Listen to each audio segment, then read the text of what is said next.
Bunaíodh Feile an Phobal in 1988, mar ragra díreach an gaiblint I dúsgart na hÉireann.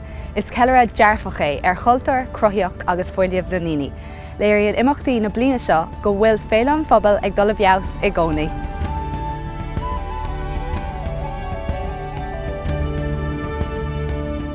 Hosí Feile an Phobal fiche ceathair bliain óhan, craobh nó nácraobh, bliain aonanta tábhachtach agus suntasach os ar gcóir ar an bhliain se thugainn leis an 5 bliain is fiche. An pointe agus an cosbar a bhí ag Feile an Phobal agus atá ag an éile go fáil na an talan, an álín, an sport, an abaltacht, an cruthaíocht agus gach rud atá maiid fan phobal seo agus fan ceathair seo a léirú don dóin mhór.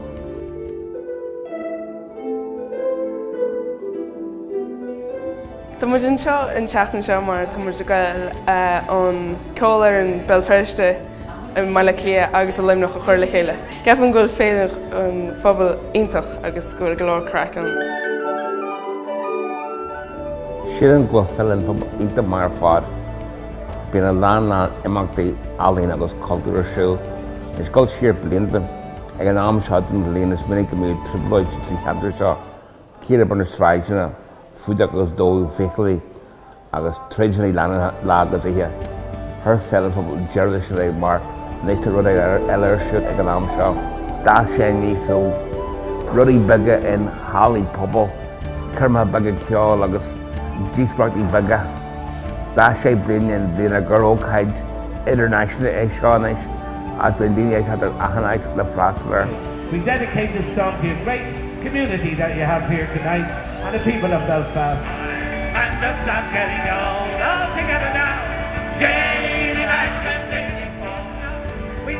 We made a canny some Belfast since the 60s and agus an céad bliain a bhí mar Belfast bhí sé 1963.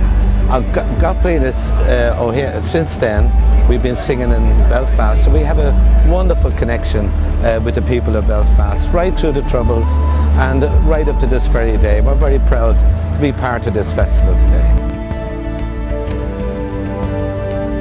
Níl muid innig díreach seach ar gréamháin de na hálíne. Tá muid géirí na hálíne a chur fáil don phobal agus dar nóia an phobal seo a léirú don dóin mhór gach rud atá maiid faúda. Tá lán brí agus a lán ceáil agus a lán crack agus a lán sport ag teit amach sa ceathair géalteachta agus ar fud an ceathair mar gheall ar Feile an Phobal faoi láthair.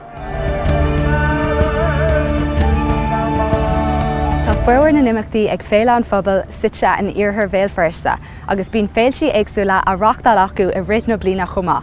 Is fiú go mór súla chuinneáil na madómh.